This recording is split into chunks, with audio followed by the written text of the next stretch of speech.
The Galactic Council chamber fell silent as the holographic display revealed Earth's location.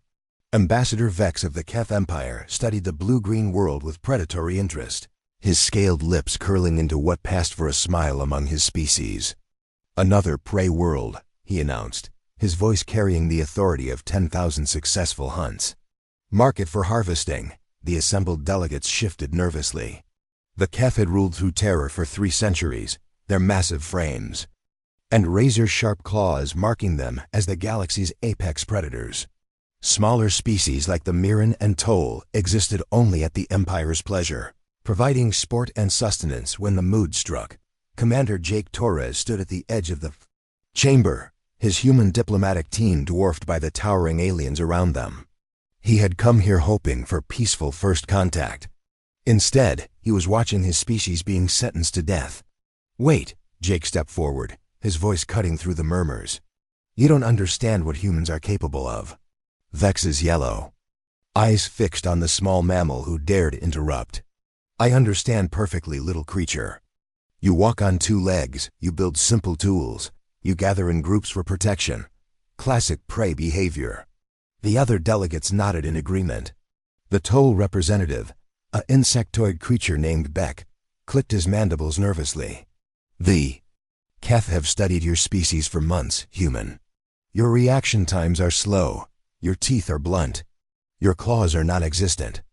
Your pack animals," added Mira, the Mirren delegate, her blue skin shimmering with fear-induced bioluminescence. "Just like the Kalat herds we used to hunt before the Keth conquered us." Jake felt his team tense behind him. Dr. Lisa Park, their xenobiologist, placed a warning hand on his shoulder.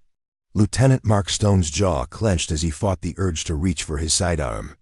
"You're making a mistake," Jake said quietly. Vex laughed, a sound like grinding stone. "The only mistake would be letting your kind multiply unchecked. We've seen the recordings from your world. Humans flee from your own predators. You build shelters and hide behind barriers. We build cities," Jake corrected. "Prey often cluster together. It makes hunting more efficient." The chamber erupted in cruel laughter. Even the prey species joined in, perhaps hoping to curry favor with their oppressors. Every great journey starts with a few brave explorers. Sci-fi stellar conflict is just beginning, and your support means everything. If you're hungry for HFY battles and tales of human valor against alien might, hit subscribe. It's free, and it helps us bring these front lines to you. Jake watched the display show images of human settlements, peaceful colonies scattered across a dozen worlds, children playing in parks, farmers tending crops, scientists conducting research, all of it about to become hunting grounds for the Keth's amusement. "How long?" he asked. Vex consulted a datapad. "The first hunting expedition launches in 30 solar cycles. We'll start with your outer colonies. Small groups, limited technology, perfect for training our young." "Training?" "Young Keth must learn to hunt before they can claim adult status. Your species will provide excellent practice. Fast enough to provide sport, intelligent enough to make it interesting, but weak enough that our cubs won't face real danger." Dr. Park stepped beside Jake, her scientific mind racing. "What about the other prey species, the ones you've already conquered?" Mira's bioluminescence dimmed. "We serve the Empire now. We help track and corner new prey. It's the only way to survive. See?" Vex spread his massive arms, each one longer than Jake's entire body. "The natural order asserts itself. Predators rule, prey serves or dies. Your humans will learn this truth soon enough." The holographic display shifted, showing tactical analyses of human military capabilities, primitive kinetic weapons, limited space vessels, no energy shields or advanced armor. "Your weapons fire simple metal projectiles," Beck observed with obvious disdain. "Our carapaces have evolved to deflect such attacks." "Your ships move slowly through space," added another delegate. "Easy targets for our hunters." Jake's hands clenched into fists. Around him, the galaxy's survivors nodded their agreement, each species having learned to accept their place in the food chain. The strong devoured the weak, the quick hunted the slow. The armed preyed upon the defenseless, but as Jake stared at the images of human colonies, He felt something stir in his chest. Something that had driven his ancestors from caves to cities, from stone tools to starships. Something these aliens had never bothered to understand about humanity. 30 solar cycles, he repeated. Barely enough time to return to your world. And say goodbye to your families, Vex confirmed. Though I suppose that's a mercy we don't usually grant. The council session ended with the formal declaration. Humanity was classified as prey species designation 77 Alpha. Open season would begin in one standard month. Jake and his team filed out in silence, surrounded by the pitying glances of former predator species who had learned their place the hard way. In the corridor, Lisa finally spoke. Jake, we have to warn Earth, get everyone to the core worlds, behind the defense grids. No, Jake said quietly. Mark raised an eyebrow. Sir. Jake stopped walking and turned to face his team. They think we're prey because we build walls and hide from predators.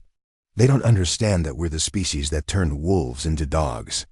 We're the ones who made tigers extinct in the wild while keeping them in zoos for entertainment. What are you saying? I'm saying they have no idea what humans do to things that threaten our pack. The first Kef hunting ship arrived at the mining colony on Kepler 7 during the night shift. Commander Jake Torres watched the tactical display from the bridge of the human vessel Defiance, his heart hammering as energy signatures blazed. Across the screen, 26 heat sources, reported Ensign Amy Cross from the sensor station. All human. No defensive weapons detected. The Kef had chosen their target well. Kepler 7 housed families, miners who had spent their lives digging precious metals from asteroid fields. Their children played in artificial parks while their parents worked in vacuum suits among the rocks. Why aren't we moving to intercept? Dr. Lisa Park demanded. Jake's jaw tightened. Because Vex was right about one thing. We need to see how they hunt. The hunting vessel was a masterpiece of predatory design. Sleek and fast, it moved through space like a shark through water. Energy weapons charged along its hull, and launch bays disgorged smaller craft that scattered toward the colony like a pack of wolves. Incoming transmission from the colony, Amy reported. Put it through. The voice that crackled over the comm belonged to Colony Administrator Tom Nash, a man Jake had met during the settlement planning phases. Unknown vessel, this is Kepler 7. We're a civilian mining operation. What do you want? The response came from the hunting ship, broadcast on all frequencies so the galaxy could witness the sport. Greetings, prey. I am Huntmaster Crag of the Keth Empire. You have been selected for the honor of training our young. Do not attempt to flee. Do not attempt to hide. Run, fight, or cower as you will. The outcome remains the same. Jake watched in horror as the smaller Keth vessels landed at strategic points around the colony.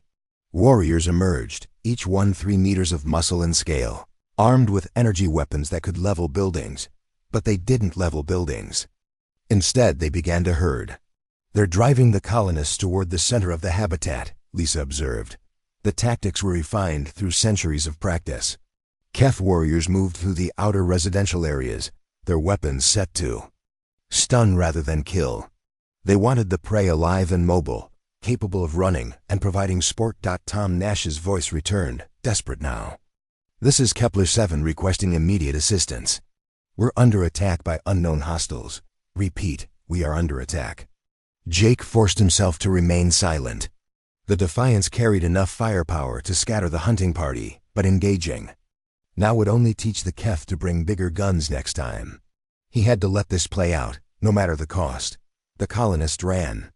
Parents clutched children as they fled through artificial streets, their soft-soled mining boots slipping on metal. Grating. The Keth followed at a leisurely pace, occasionally firing warning shots that sent families scattering in new directions. It's a game to them, Lieutenant Mark Stone observed, his voice thick with disgust. More than a game, Jake replied. It's a education. Watch the young ones.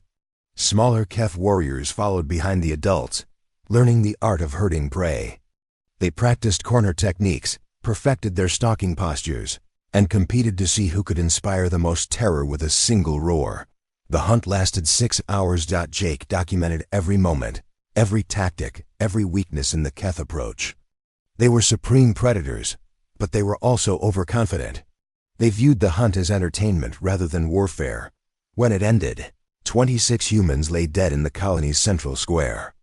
Men, women, and children who had never harmed another living soul, killed for the amusement of creatures who saw them as nothing more than sophisticated animals.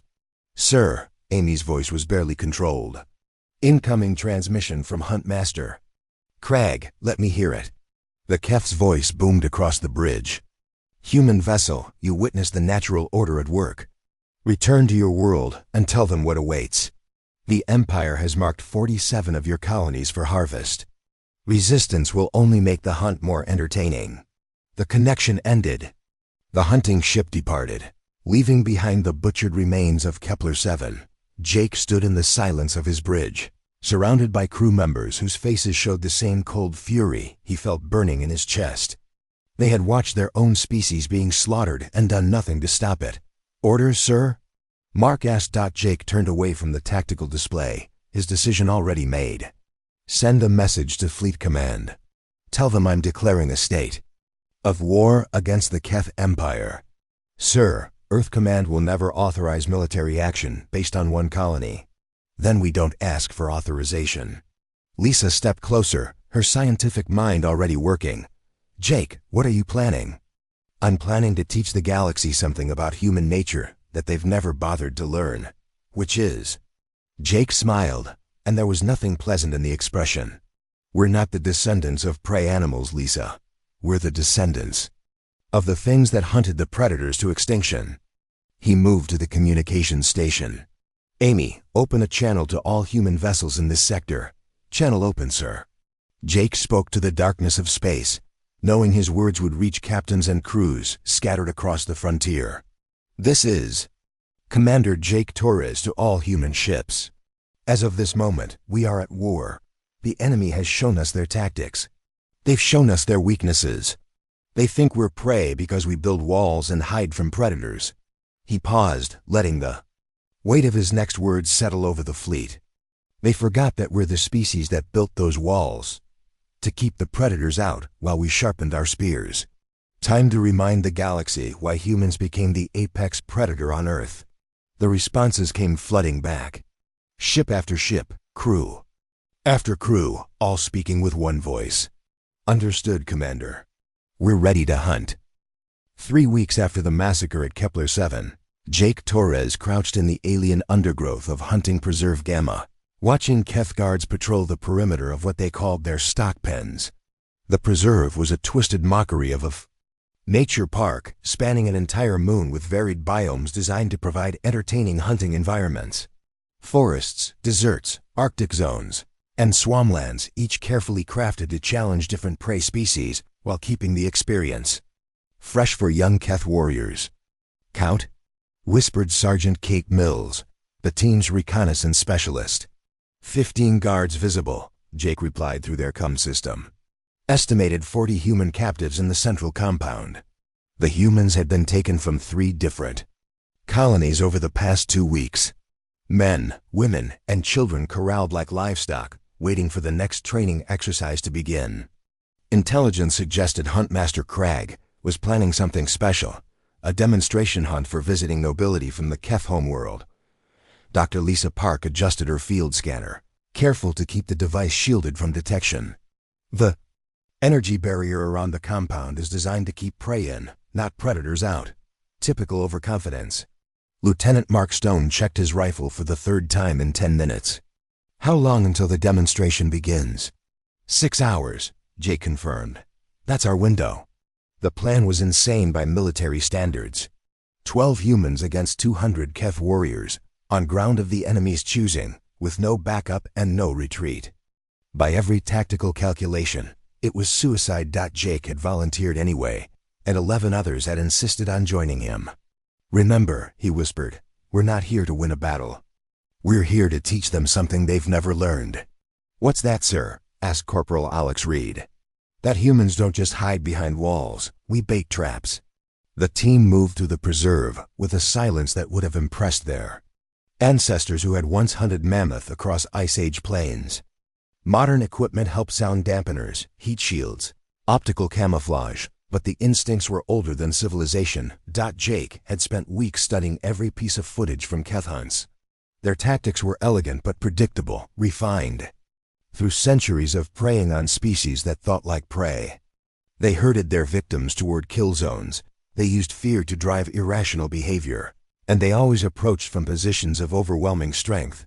But they had never hunted a species that thought like predators. The first guard died without knowing he was under attack. Sergeant Mills put a plasma bolt through his skull from 400 meters while he was distracted checking his comm device.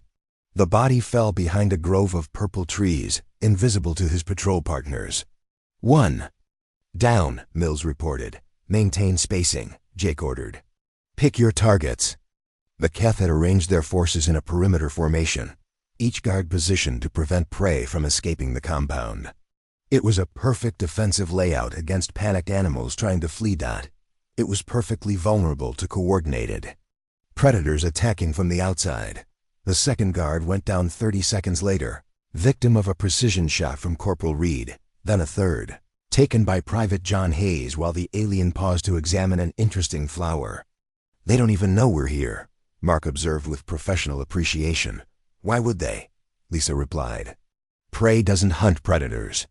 Jake smiled grimly as he sighted his rifle on the next target.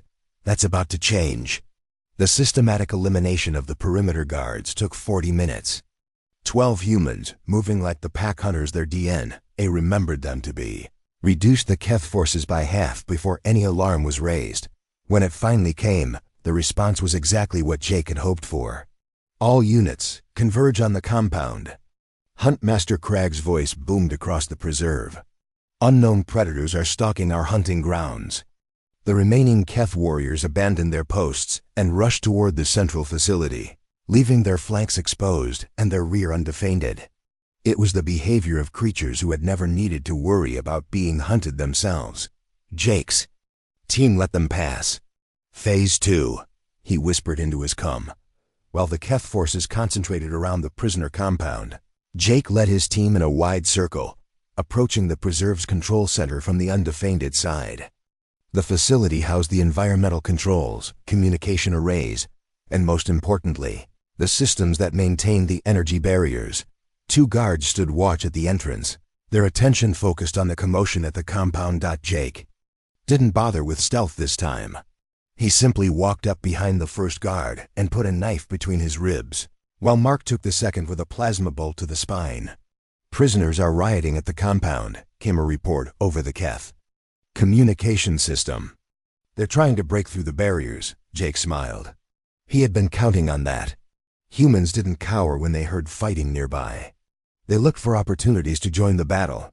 Lisa worked at the control station, her scientists mind making quick sense of alien technology. "Got it. Barriers are down in 30 seconds. All teams, prepare for extraction," Jake announced. What happened next would be talked about across the galaxy for years to come. 40 freed humans didn't run from the preserve. Instead, they turned on their captors with the fury of a species that had conquered a planet by refusing to be anyone's prey. Some found weapons dropped by dead guards. Others improvised, turning maintenance tools into clubs and spears, but most simply fought with their bare hands. Driven by something the Keth had never encountered before, the rage of predators who had been caged, the Keth warriors, trained to hunt fleeing prey, found themselves surrounded by enemies who fought back with tactical intelligence and pack coordination. Their elegant hunting formations collapsed into chaos as humans attacked from all directions. At once, Jake watched from the control center as Huntmaster Cragg himself went down, pulled to the ground by 3 human miners who had learned their teamwork in the dangerous depths of asteroid cores. "Sir," Amy's voice crackled over the long-range comm. "Keth reinforcements are incoming. 3 hunting vessels, ETA 20 minutes. "Understood," Jake replied. "All teams to the extraction point." As the humans melted back into the preserves, varied terrain, Jake took one last look at the chaos below. Keth bodies littered the compound, victims of a species they had fatally underestimated. The message was simple and clear. Humans weren't prey to be herded and hunted. They were pack predators who turned hunting grounds into killing fields. And this was just the beginning. Admiral Rex Thorne stood on the bridge of the human dreadnought Apex Predator, watching Keth hunting fleets burn across 3 star systems simultaneously. The irony of the ship's name wasn't lost on him 6 months ago. The galaxy had considered. Humans barely qualified as prey. Status report, he ordered. Captain Sarah Kim consulted her tactical display. Theta Squadron has eliminated the hunting party at Kepler 9. Beta Group confirms the preserve at Rigel 5 is neutralized. Alpha Team is finishing operations at the Keth staging area in the Vega system. Jake Torres, recently promoted to Strategic Commander, nodded approvingly from his position at the operations table. Casualty reports? Minimal human losses, Sarah replied. The Keth are still treating this as hunting expeditions rather than warfare. They're not adapting fast enough to our tactics. Through the viewing ports, the debris of a Keth battlecruiser tumbled through space. Its hull cracked open like an egg. The vessel had carried 300 warriors and enough supplies to hunt human colonies for months. Now it served as a monument to the galaxy's greatest miscalculation. Jake had spent the past 6 months teaching the Keth Empire what it meant to be hunted by a species that had evolved as persistence predators. While the aliens expected dramatic confrontations and honorable duels, humans struck from ambush, vanished before reinforcements arrived, and turned every encounter into a carefully planned slaughter. Incoming transmission from Earth Command, reported Lieutenant Mark Stone, who had earned his promotion through the brutal efficiency of the early raids. Put it through. Admiral Victoria Hayes appeared on the main screen, her expression grim. Jake, Rex, we need to talk. The Galactic Council is demanding an immediate ceasefire. On what grounds? Jake asked. Humanitarian concerns. Apparently. Hunting prey species for sport is acceptable, but strategic elimination of hunters constitutes a war crime. Rex laughed, a sound devoid of humor. They're concerned about humanitarian treatment. After watching Kepler 7 burn, the other prey species are terrified, Admiral Hayes continued. The Mirren delegation claims human tactics are unnaturally aggressive. The Toll representative used the word monstrous to describe our operations. Jake studied the tactical display showing human fleet positions across Keth space. Each red dot represented a strike team engaged in what military historians would later call the most effective asymmetric warfare campaign in galactic history. What's their proposal? Return to pre-war borders. Accept protected prey status under Galactic Council oversight. Submit to hunting quotas to be determined by the Keth Empire. Silence fell across the bridge. After a moment, Jake turned to face the communication screen. Admiral, with respect, tell the Galactic Council that humanity declines their generous offer. Jake, they're threatening economic sanctions. The Keth are mobilizing their main battle fleet. This could escalate into what? Jake interrupted. A fair fight? He gestured to the tactical display. For 6 months, we've been playing by their rules. We've been the prey species, running and hiding and picking off stragglers. But we've learned everything we need to know about how they think, how they fight, and how they die. Captain Kim brought up a strategic overview showing Keth fleet movements. Sir, intelligence confirms they're massing their forces at the nexus point. 1,200 vessels, including their flagship Eternal Hunter. Perfect, Jake smiled. They're finally treating us like a threat. Rex raised an eyebrow. You're not seriously considering a direct engagement. I'm considering showing the galaxy what humans are really capable of when we stop pretending to be prey. The communication channel crackled as Admiral Hayes leaned closer to her camera. Jake, what are you planning? Humanity's coming out party. For 3 centuries, this galaxy has operated on the assumption that might makes right, that predators rule through fear, and that prey species exist to be consumed. Time to teach them about a different kind of predator. Jake brought up historical data on his personal display, showing Earth's evolutionary timeline. Every species in this galaxy evolved from either predators or prey. They understand the relationship between hunter and hunted, between strong and weak. And, Admiral Hayes prompted, they don't understand persistence hunters. They don't understand tool users. They don't understand a species that survived by being too stubborn to quit, and too clever to die. Mark Stone moved to the weapons control station. "Sir, what are your orders?" Jake looked out at the stars, thinking of 26 dead colonists. On Kepler 7, of 40 humans freed from alien hunting preserves, of an entire galaxy that had written off humanity as irrelevant prey. "Send a message to all human vessels. Tell them it's time to stop hunting stragglers." He turned back to the communication screen. "Admiral Hayes, inform Earth Command that the human fleet is moving to engage the main Keth battle formation at the Nexus Point." "Jake, that's suicide. 1,200 ships against your what, 60 vessels?" 63, actually. "And ma'am?" Jake's smile was the expression of a species that had once hunted megafauna armed with nothing but persistence and sharp sticks. "They're not ships, they're pack hunters." The communication ended. Around the bridge, officers moved with the quiet efficiency of predators, preparing for the hunt of their lives. "All ships," Jake announced over the fleet communication system. "This is Strategic Commander Torres. Form up for attack formation Omega. Target the Keth flagship first." "Sir," Captain Kim asked, "why start with the biggest target?" Jake watched the tactical display as 63 human vessels moved into position, their formation resembling nothing so much as a wolf pack circling wounded prey.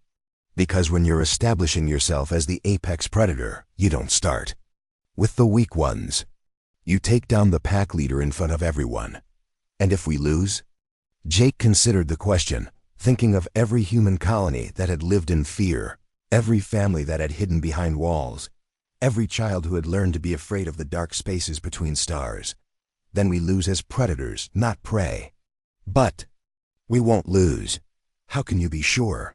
Because they still think this is about hunting. They haven't figured out yet that this is about war. The Battle of Nexus Point lasted 4 hours and redefined galactic civilization forever.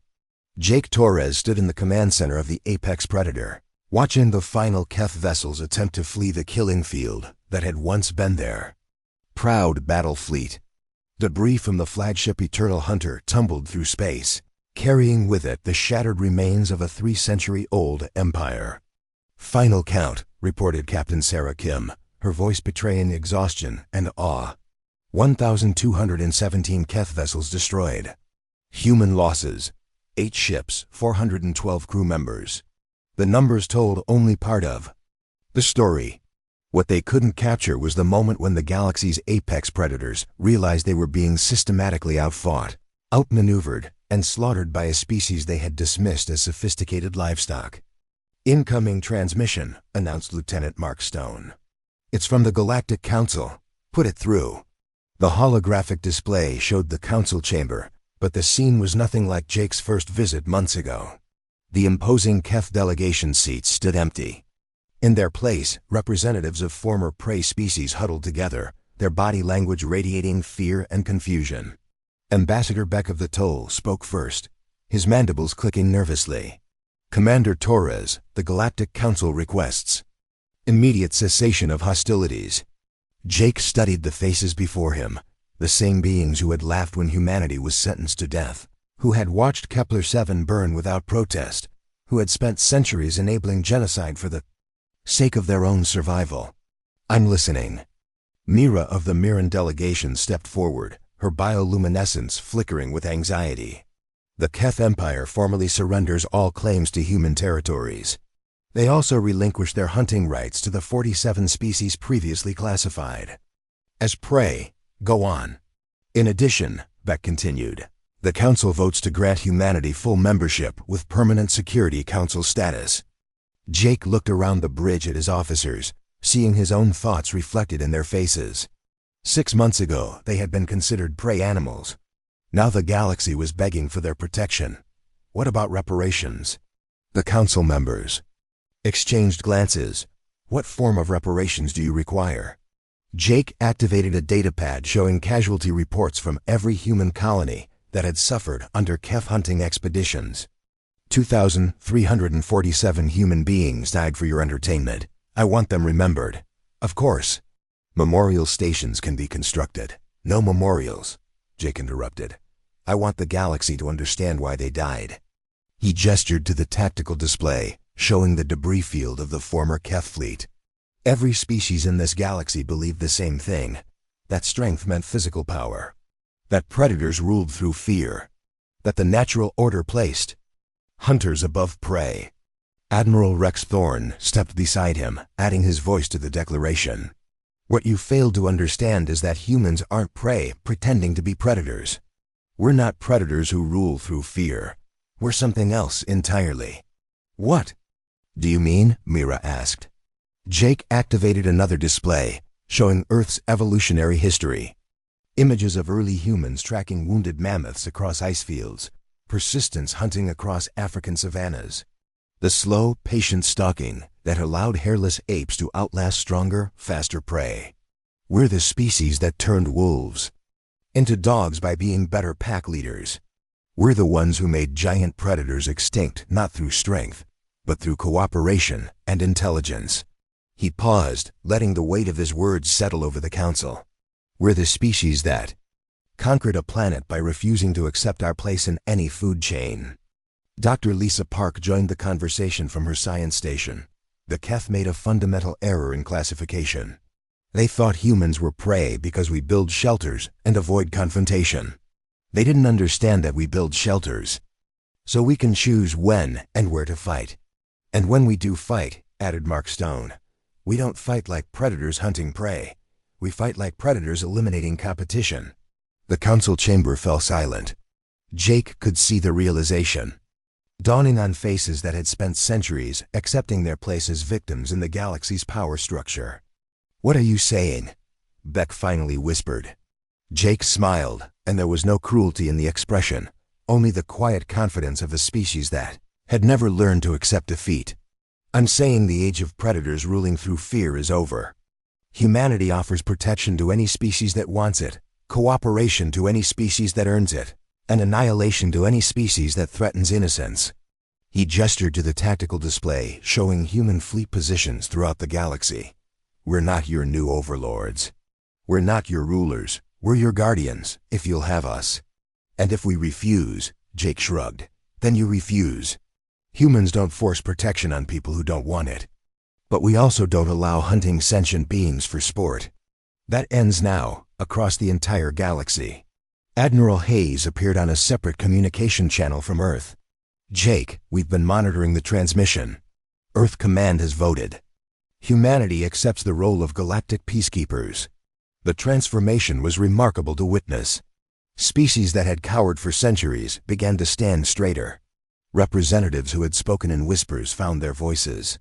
The prey species began to shed the psychological conditioning that had kept them victims. But perhaps most importantly, they began to understand what Jake had been trying to tell them from the beginning. Humans hadn't survived by being the strongest, the fastest, or the most well-armed. They had survived by being the most stubborn, the most adaptive, and the most willing to work together against common threats. There's one more thing, Jake said as the council session prepared to end. Yes, any species that wants to learn human military tactics is welcome to apply for training exchange programs. We'll teach you to fight not like predators or prey, but like humans. Beck's mandibles clicked with what might have been hope. What does that mean? Jake looked out at the stars, thinking of children who would now grow up free from the fear of being hunted, of colonies that could expand without terror, of a galaxy where survival didn't depend on accepting a place in someone else's food chain. It means you'll learn to fight like a species that refuses to lose. The transmission ended.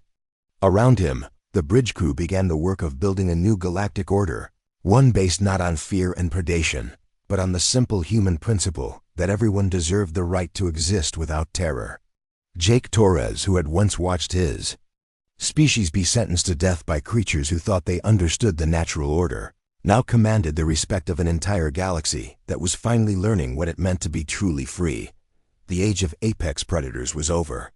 The age of stubborn humans who refused to quit had begun.